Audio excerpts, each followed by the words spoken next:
I wanted to open this week with a point about conditioned nature and how these pastimes in the Vedas challenge our conditioned frame of mind.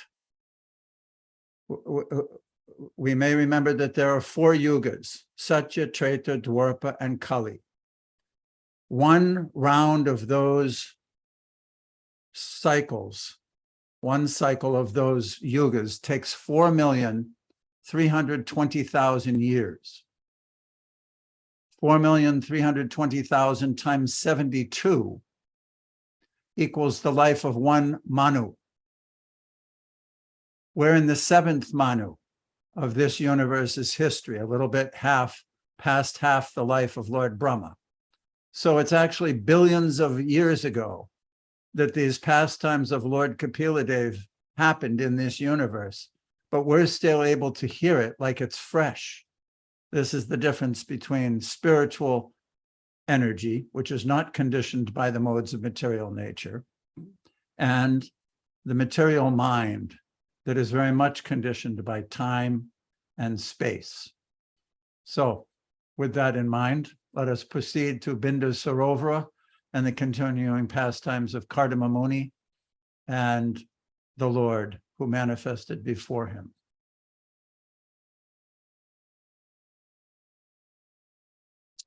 Okay, this is October 2022, lessons 7 and 8 review.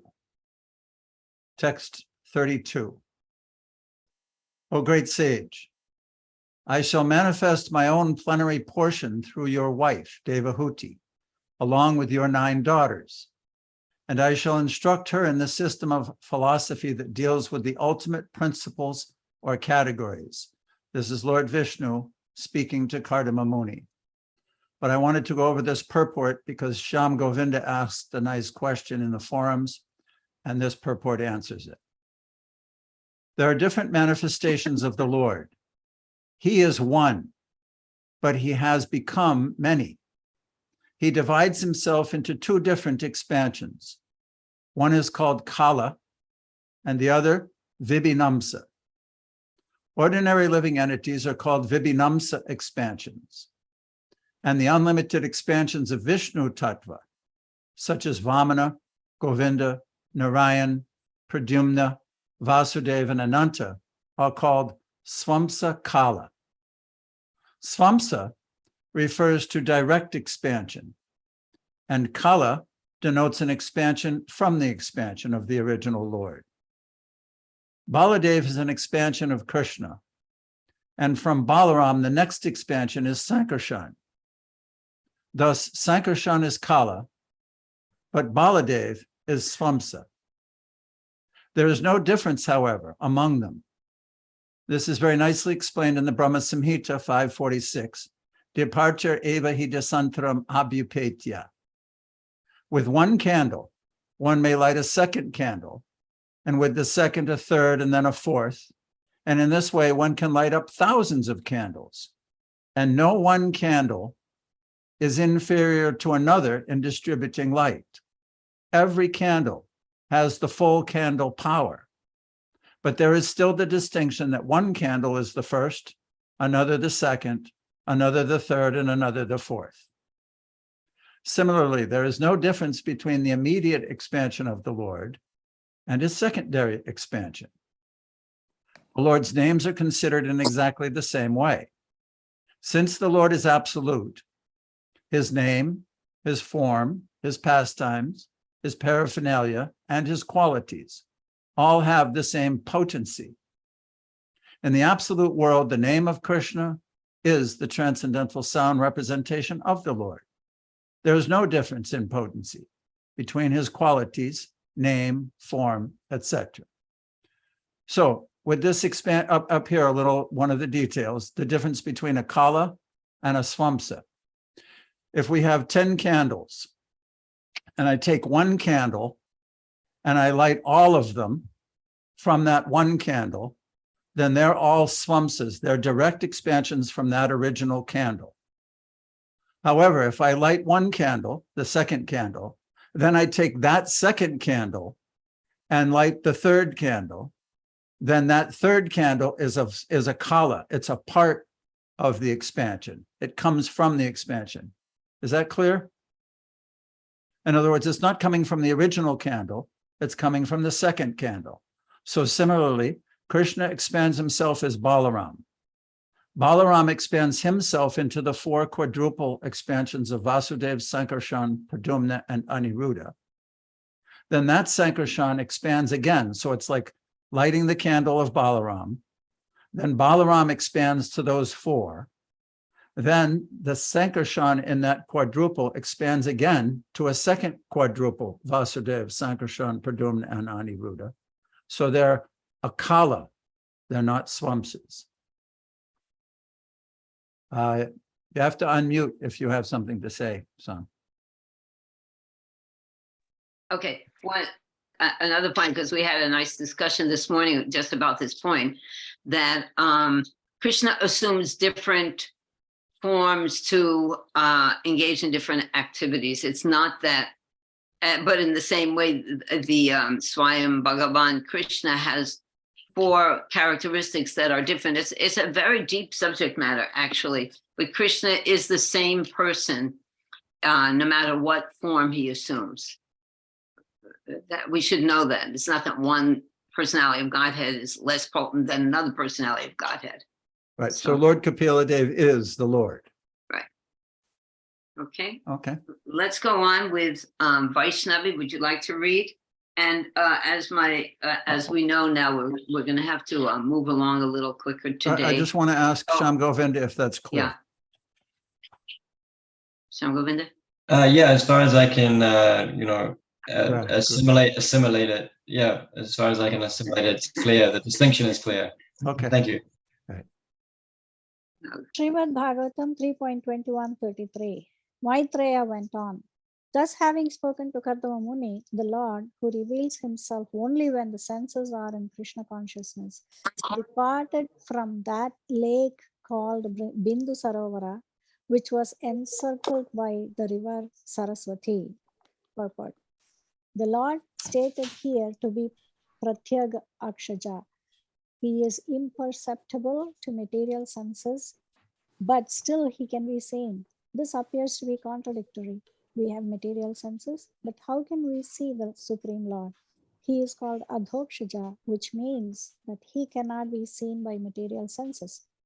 Akshaja means knowledge perceived by material senses. Because the Lord is not an object that can be understood by speculation with our material senses, he is also called Ajita. He will conquer, but no one will conquer him. What does it mean then? That he can still be seen. It is explained that no one can hear the transcendental name of Krishna, no one can understand his transcendental form, and no one can assimilate his transcendental pastimes. It is not possible. Then how is it possible that he can be seen and understood? When one is trained in devotional service and renders service to him, gradually one's senses are purified of material contamination. When one's senses are thus purified, then one can see, one can understand, one can hear, and so on. The purification of the material senses and perception of the transcendental form, name, and quality of Krishna are combined together in one word, Pratyag Akshaja, which is used here. So is that clear? That's a really important, put it back to the text, Patti.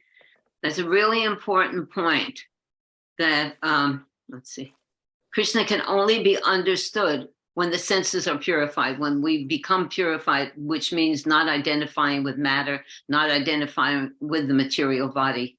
And then we can engage in devotional service, because we can't really engage in devotional service with material senses. As we perform more and more devotional service, we become purified. And of course, we know the simplest method to become purified is to chant the holy name, and we can develop deep attachment for that process. That's a really important point. Does everyone understand that? Vaishnavi, Yes. do you know the verse that kind of encapsulates this topic? Vaishnavi? Yeah, I'm here. Ata Sri Krishna? Krishna. Namadi Nadi. Nayan Bhavet Indriyai. Okay, Ata Sri sounds, Krishna Namadi Nabhaved Graham Indrai Sevan Moke Hi Jivado Swayameva Sparatyada. Means that Krishna can't be understood by material senses, but by serving, beginning with the tongue, he becomes revealed. it looks like Chaitan knew that one too. Very, very important, very important. Okay, let's move on because we're trying to, for those who just joined us, we're on a little bit of a time limit today. We have to end by 5 to 12 because there's another program using the same Zoom address or whatever it's called. Okay, how about Daria Rata? Would you like to read, sweetie? Yeah. Hare Krishna. Srimad Bhagavatam 3:21, 34 to 35.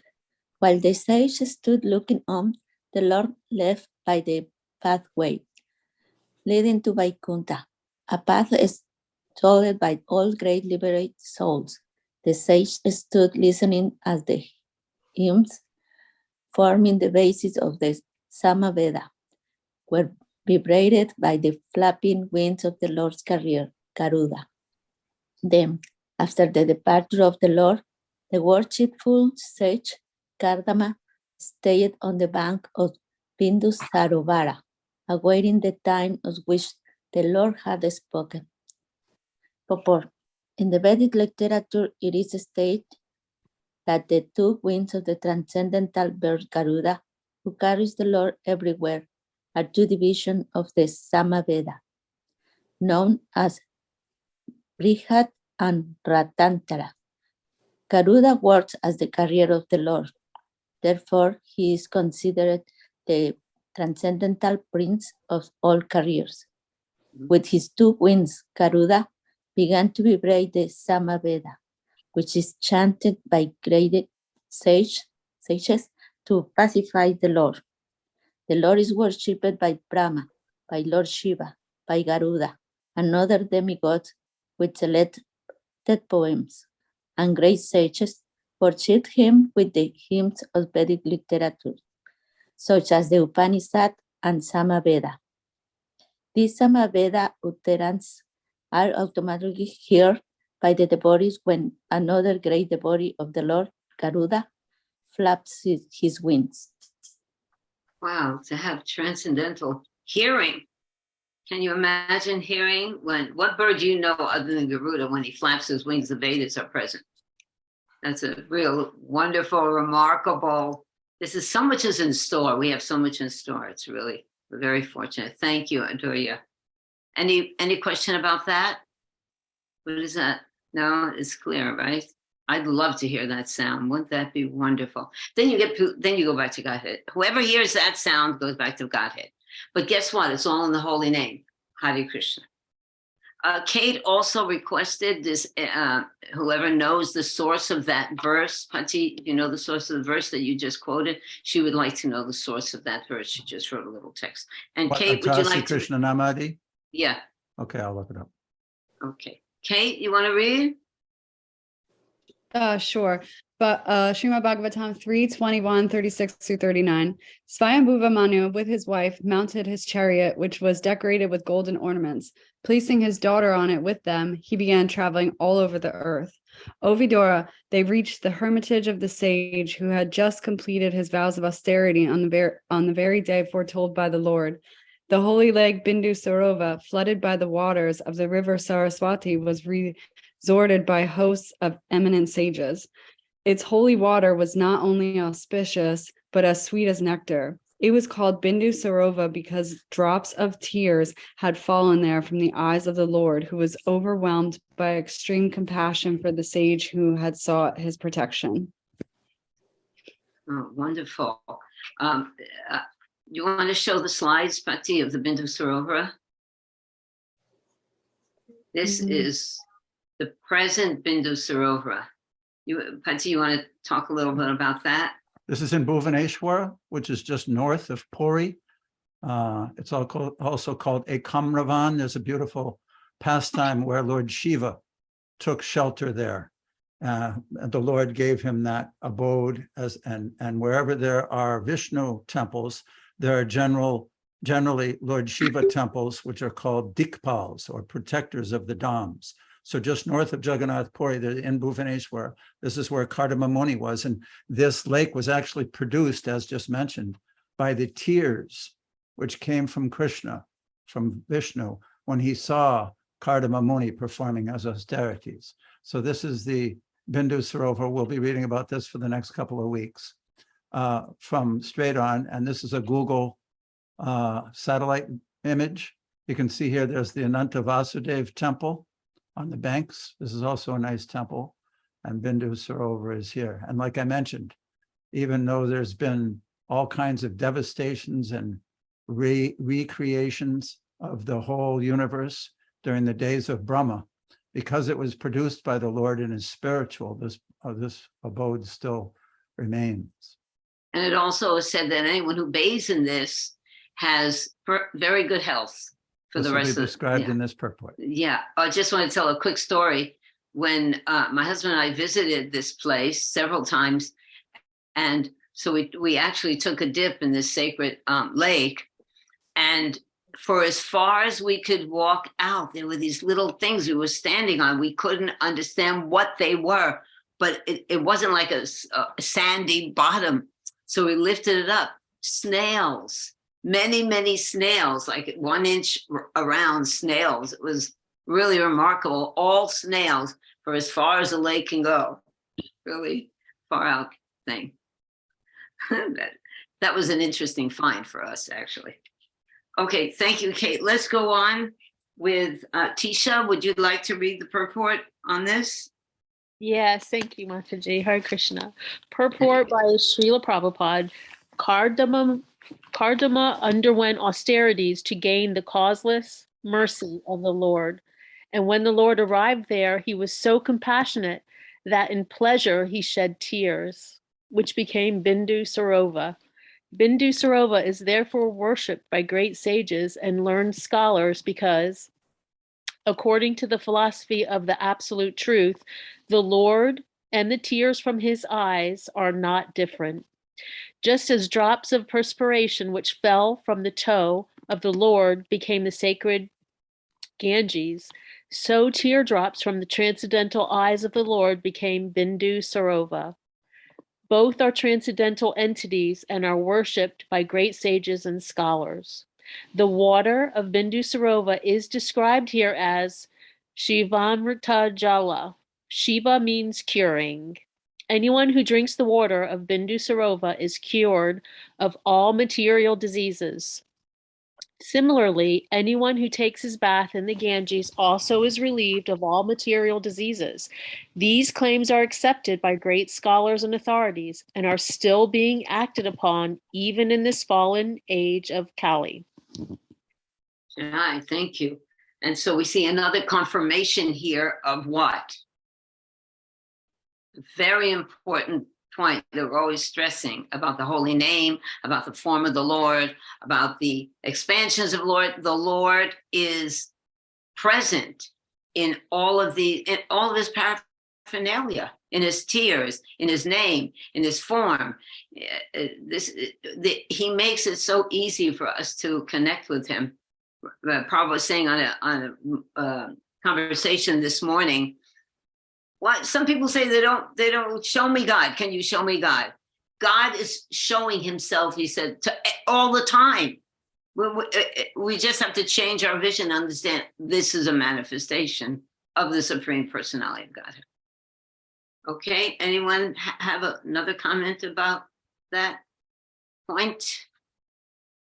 Okay, let's go on. Sham, would you like to read Sham Govinda?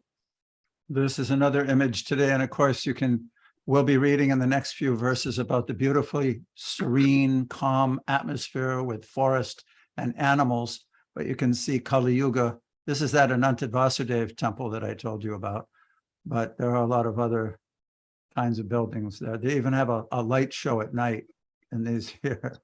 Oh, Kali Yuga sparkles. Okay. Thank you, teacher. Thank you very much. And now, Sham, please read. I read just text 40. What would you like me to do? Just read the page. That'll be all right. 3:21:40. The shore of the lake was surrounded by clusters of pious trees and creepers, rich in fruits and flowers of all seasons, that afforded shelter to pious animals and birds, which uttered various cries. It was adorned by the beauty of groves of forest trees. Purport. It is stated here that Bindu Sarovar was surrounded by pious trees and birds.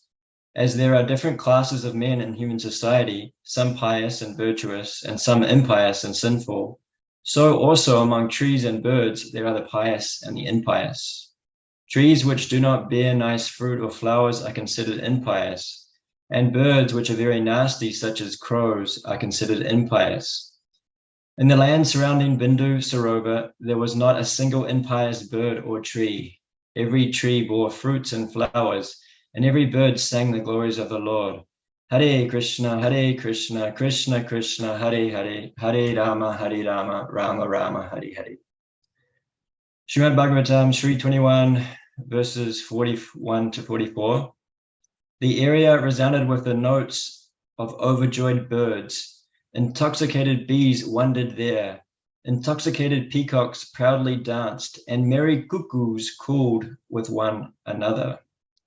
Lake Bindu Sarovar was adorned by flowering trees such as Kadamba, Kampaka, Asoka, Karanja, Bakula, Asana, Kunda, Mandara, Guttaja, and young mango trees.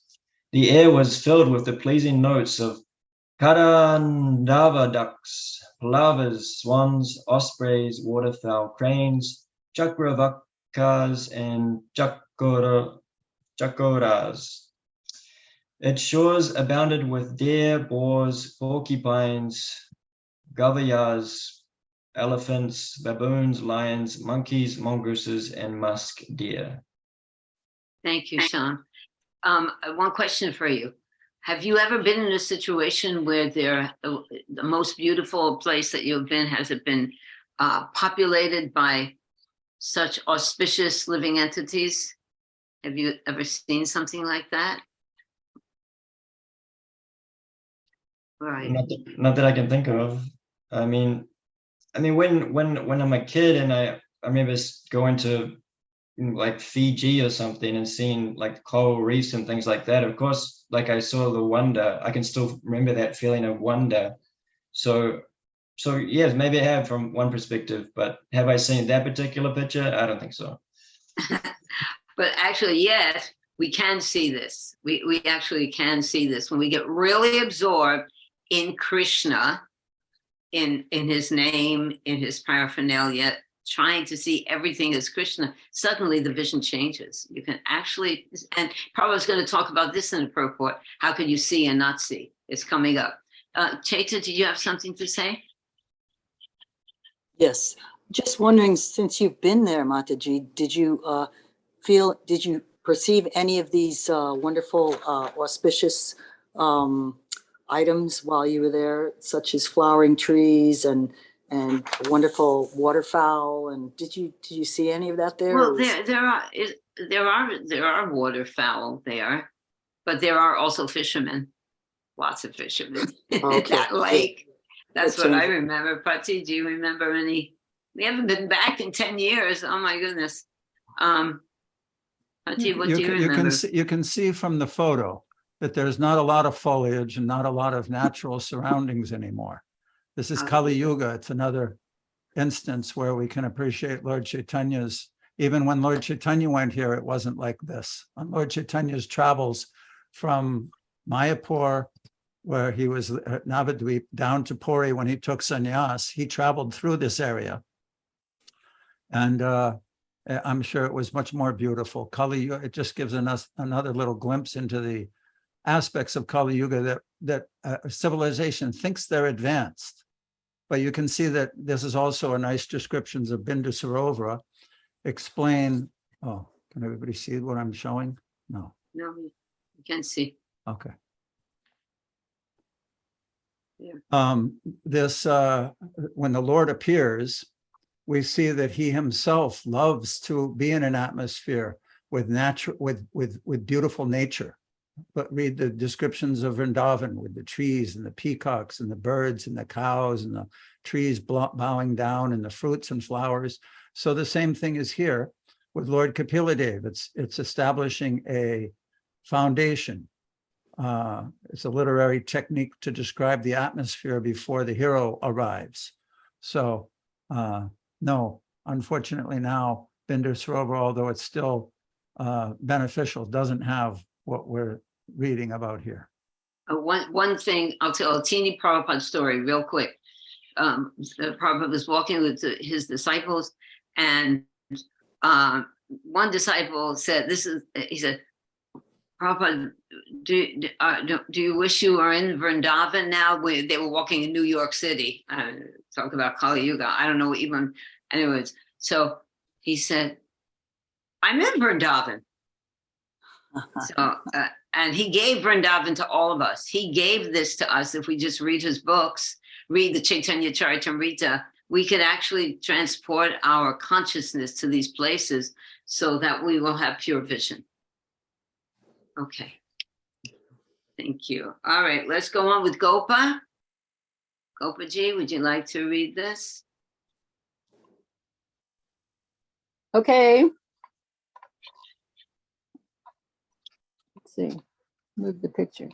Srimad Bhagavatam 3:21, 45 through 47. Entering the most sacred spot with his daughter and going near the sage, the first monarch, Swayambhuva Manu, saw the sage sitting in his hermitage, having just propitiated the sacred fire. Propitiated. Propitiated the sacred fire by pouring oblations into it. His body shone most brilliantly. Though he had engaged in austere penance for a long time, he was not emaciated, for the Lord had cast his affectionate sidelong glance upon him, and he had also heard the nectar flowing from the moon-like words of the Lord. The sage was tall, his eyes were large, like the petals of a lotus, and he had matted locks on his head. He was clad in rags. Swayambhuva Manu approached and saw him to be somewhat soiled, like an unpolished gem. Purport by Srila Prabhupada. From the very features of the sage, it appeared that he had undergone great austerities. That is the sign of one observing brahmachari, the vow of celibacy. If one lives otherwise, it will be manifest in the lust visible in his face and body. The word vidyotamanam indicates that the brahmachari feature showed in his body. That is the certificate that one has undergone great austerity in yoga. A drunkard or smoker or sexmonger can never be eligible to practice yoga. Generally, yogis look very skinny because of their not being comfortably situated. But Kardama Muni was not emaciated, for he had seen the Supreme Personality of Godhead face to face. Hear the word.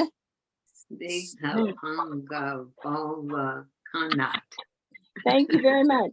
Means that he was fortunate enough to see the Supreme Lord face to face. He looked healthy because he had directly received the nectarine sound vibrations from the lotus lips of the Personality of Godhead. The comparison of the sage to an unpolished gem is very appropriate. Even if a gem just taken from a mine looks unpolished, the luster of the gem cannot be stopped. Similarly, although Kardama was not properly dressed and his body was not properly cleansed, his overall appearance was gem-like. Yeah. So what do you think about that, Gopa? Can you add something? What about the austerity? Go on. Well, I was just thinking of the brahmacharis in Atlanta.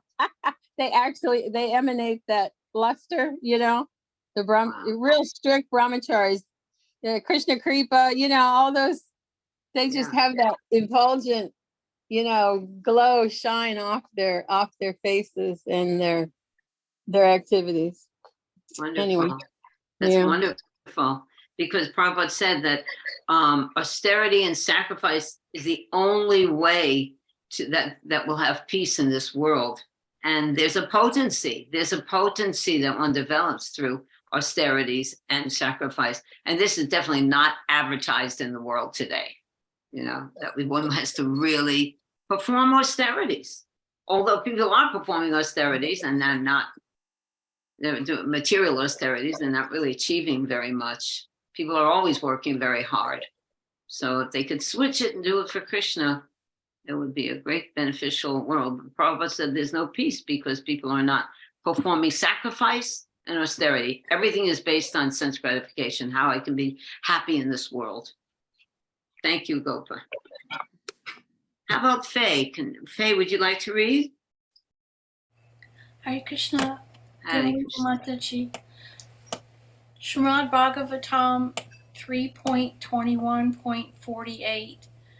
Seeing that the monarch had come to his hermitage and was bowing before him, the sage greeted him with benediction and received him with due honor. Verses 49 through 50. After receiving the sage's attention, the king sat down and was silent. Recalling the instructions of the Lord, Kardama then spoke to the king as follows, delighting him with his sweet accents. The tour you have undertaken, O Lord, is surely intended to protect the virtuous and kill the demons, since you embody the protecting energy of Sri Hari.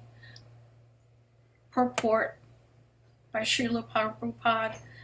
It appears from many Vedic literatures, especially histories like Srimad Bhagavatam and the other Puranas, that the pious kings of old used to tour their kingdoms in order to give protection to the pious citizens and to chastise or kill the impious. Sometimes they used to kill animals in the forest to practice the killing art, because without such practice, they would not be able to kill the undesirable elements. Kshatriyas are allowed to commit violence in that way, because violence for a good purpose is part of their duty. Here two terms are clearly mentioned. Vadhaya, for the purpose of killing, and asatam, those who are undesirable. The protecting energy of the king is supposed to be the energy of the Supreme Lord. In Bhagavad Gita 4.8, the Lord says, Paratranaya sadhunam vanyasa kastu shritam. The Lord descends to give protection to the pious and to kill the demons. Therefore, the potency to give protection to the pious and kill the demons or undesirables is directly an energy from the Supreme Lord. And the king or the chief executive of the state is supposed to possess such energy. In this age, it is very difficult to find such a head of state who is expert in killing the undesirables. Modern heads of state sit very nicely in their palaces and try without reason to kill innocent persons. This is Prabhupada. He's talking about the Kali Yuga. Yeah, it's amazing. Even if the heads of state want to do something that is beneficial and kill the miscreants, then everybody reacts. So who are you to kill anyone? It's just a very mixed up, crazy system, the Kali Yuga. And it's supposed to be like this. So Lord Chaitanya comes and he says, okay, everybody, let's get out now. Krishna's so kind. Just in every instant, he gives us an opportunity to become relieved from the miseries of this world. All right. Anything you want to add to this, Faye? No, Mataji, thank you for asking. Hare Krishna. All right, then. Let's go on with Manvantara. I'm rushing a little because we only have until 5 to 11. And then another program will be coming on this Zoom. Actually, some at Yes. 10 to 11, so you can know that. Damodar contacted Vaishnavi and wants to. 10 to 11. Yeah. Oh, my goodness. 10 to We 12. don't have much time, folks.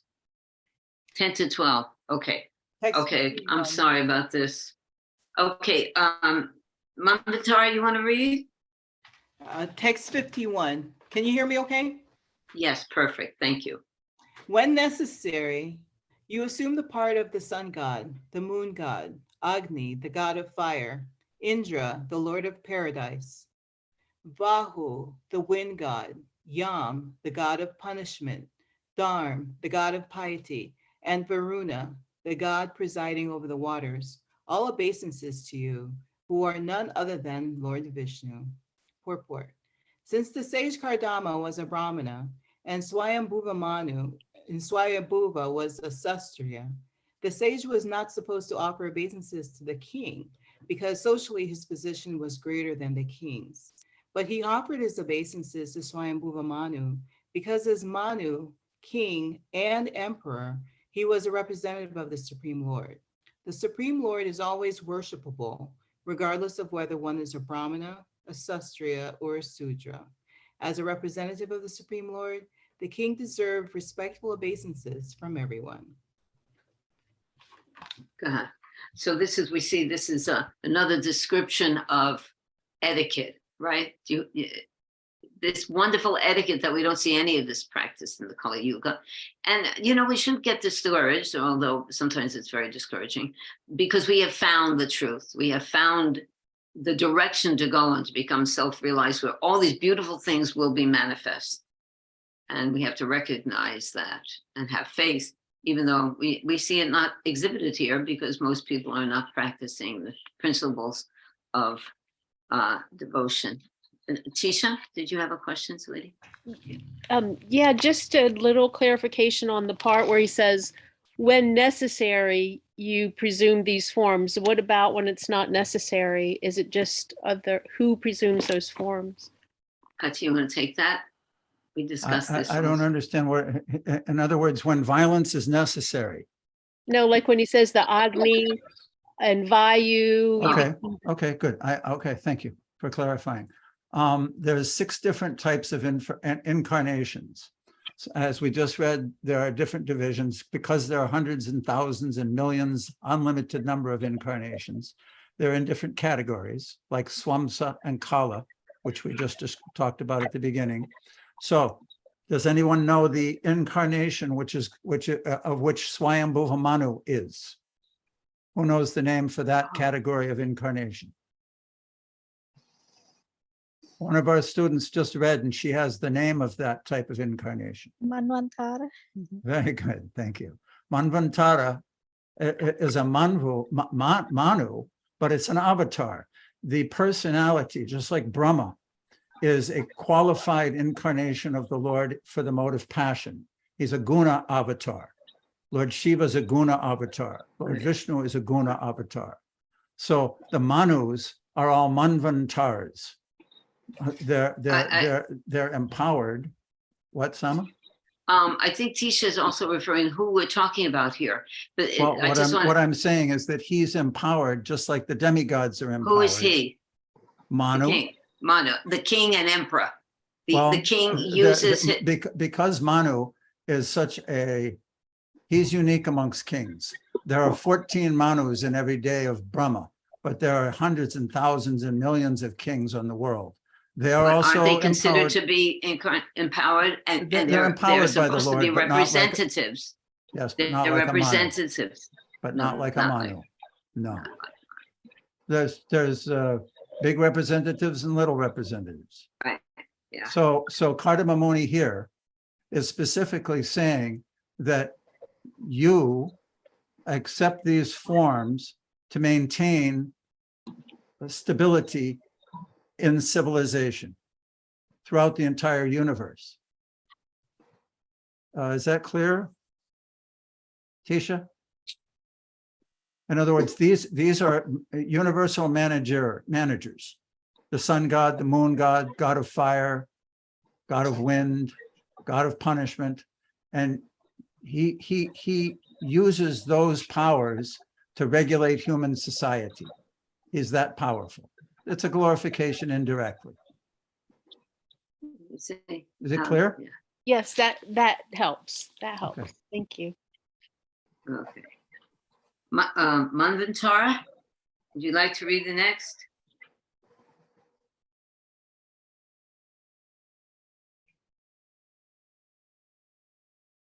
Mataji, you want me to read again? Oh, did you read already? I'm Yes, she sorry. did. I'm sorry. I'm a little nervous because I don't like to be rushed. We usually can take our time, but now we got to hurry up. So I'm sorry, Mama Tara. Thank you. Don't worry, Sama, there's only 5 more slides. Okay, so how about Chaita Mai? Chaita, will you read this? Haribol, thank you so much. Good morning, everyone. Srimad Bhagavatam 3:21, 52 through 54. If you did not mount your victorious jeweled chariot, whose mere presence threatens culprits, if you did not produce fierce sounds by the twanging of your bow, and if you did not roam about the world like the brilliant sun, leading a huge army whose trampling feet cause the globe of the earth to tremble, then all the moral laws governing the varnas and ashrams created by the Lord himself would be broken by the rogues and rascals. And that's what's happening now. Purport by Srila Prabhupada. Human society means that society which is making progress towards spiritual realization. The most advanced human society was known as Arya. Arya refers to those who are advancing. So the question is, which society is advancing? Advancement does not mean creating material necessities unnecessarily, and thus wasting human energy in aggravation over so-called material comforts. Real advancement is advancement towards spiritual realization. And the community which acted towards this end was known as the Aryan civilization. The intelligent men, the Brahmanas, exemplified by Kardama Muni, were engaged in the advancing of the spiritual cause. And the Kshatriyas, like Emperor Swayambhuva, used to rule the country and ensure that all facilities for spiritual realization were nicely provided. It is the duty of the king to travel all over the country and see everything is in order. Indian civilization, on the basis of the 4 varnas and ashrams, deteriorated because of her dependency on foreigners or those who did not follow the civilization of Varnashram. Thus, the Varnashram system has now been degraded into the caste system. Okay. This is you want to say something about this, Chaita? I'm trying to say something real quick, Stuti. Yeah. We have like 6 minutes. I was thinking about this in my forum entry, and there's just many reasons right now why this system has been degraded. And our only hope is that, as it's mentioned in the purport, anything that Lord Krishna creates cannot be extinguished, but it appears to be extinguishing because of the mainly because of the leadership has no potency, has not been endowed by the Lord. Right. It is not vibrant and radiant and full of spiritual cause for the masses. They're just into selfishness. Right. So it's a big topic. Hare Krishna. Anyway, we have the solution. All we can do is try to practice and not lose hope. Thank you, Chaita. Let's go on with Ekarada. Would you like to continue with the purport, Ekarada? Yes, Mataji. Okay. So. The institution of our varnas and ashrams is confirmed herewith to be Bhagavat Rachita, which means designed by the Supreme Personality of Godhead. In Bhagavad Gita, this is also confirmed Chatur Panyam Maya Shishtam. The Lord says that the institution of 4 varnas and 4 ashrams is created by me. Anything created by the Lord cannot be closed or covered. The divisions or varnas and ashrams will continue to exist either in their original form or in degraded form. But because they are created by the Lord, the Supreme Personality of Godhead, they cannot be extinguished. They are like the sun, a creation of God, and therefore will remain either covered by clouds or in a clear sky. The sun will continue to exist. Similarly, when the Varna ashram system becomes degraded, it appears as a hereditary system. But in every society, there is an intelligent class of man, martial class, a mercantile class, and a labor class. When they are regulated for cooperation among communities according to the Vedic principles, then there is peace and spiritual advancement. But when there is, could you let me see if I can see it. Okay, yeah. But when there is hatred or malpractice and mutual mistrust in the caste system, the whole system becomes degraded, and as stated herein, it creates a deplorable state. At the present moment, the entire world is in this deplorable condition because of giving rights to so many interests. This is due to the degradation of the 4 castes of varnas and ashram. Thank you. And we see that it will continue to exist even if it's covered. It's covered. The perfect system of society is now covered due to ignorance. But it will come up again. But we see that it's getting more and more covered every day. Okay, let's go on. I'm sorry. Sama, rather than continuing, I'll Okay. just put these Have to last 2 discuss. slides on to next week because we're being restricted. Okay. Are And there Ian any and, questions thus far? Everybody's following the storyline, what's happening? let's ask Ian and Akshara if they have something to say because they missed out by not reading. So do you gentlemen have something to say about what we've been reading? Akshara or Ian? Yeah, yes. Hare Krishna, everybody. Hare Krishna. Yeah, so yes, been following. So the point with the Varnashram Dharma system, when that is degraded, and we know it because it's the age of Kali. So that's very significant. Yeah, it's a symptom of the age of Kali. Good. Yeah, age of Kali, yes. Yeah. And there is a solution, and Lord Chaitanya came to give the solution. It's a very serious matter. It's very serious. I know it.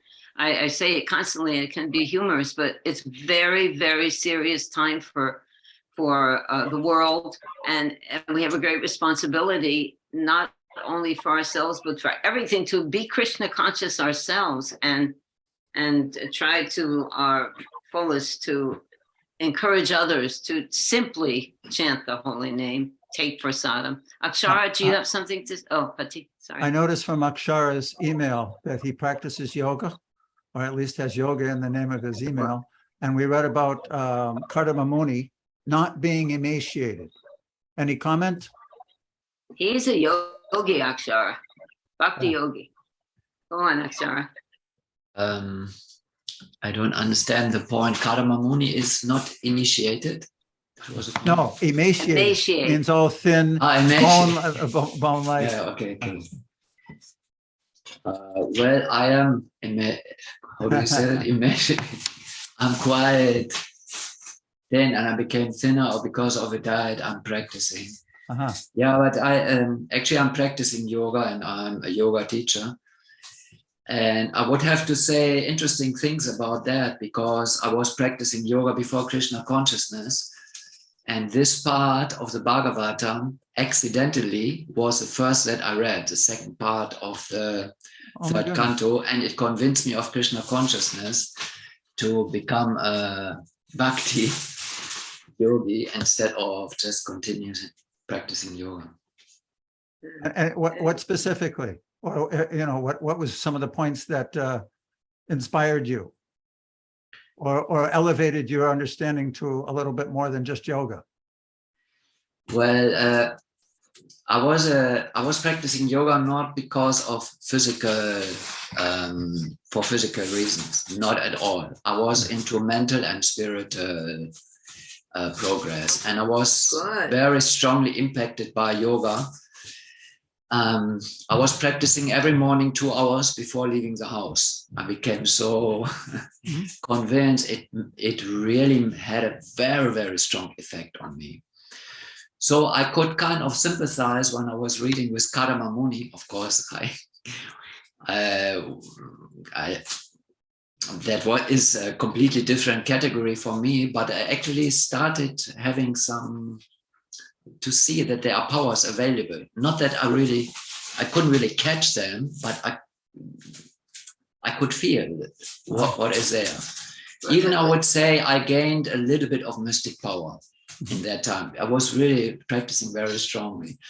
But this convinced me that bhakti is the greatest. It's what I really want is bhakti, and that, because Prabhupada is turning everything. Like when you read the Bhagavad Gita, every yoga practice, Prabhupada gives emphasis on bhakti, and you sympathize with bhakti and think, well, actually, that is the greatest thing.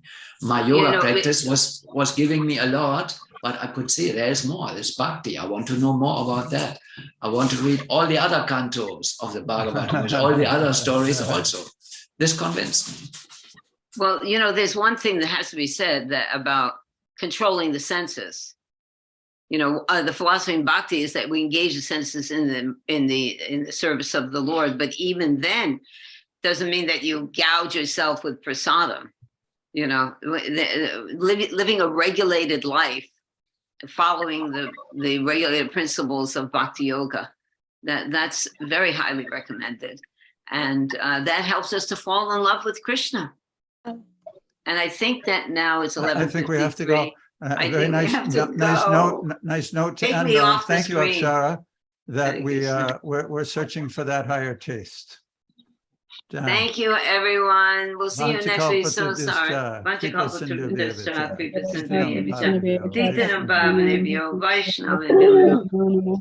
See you next time.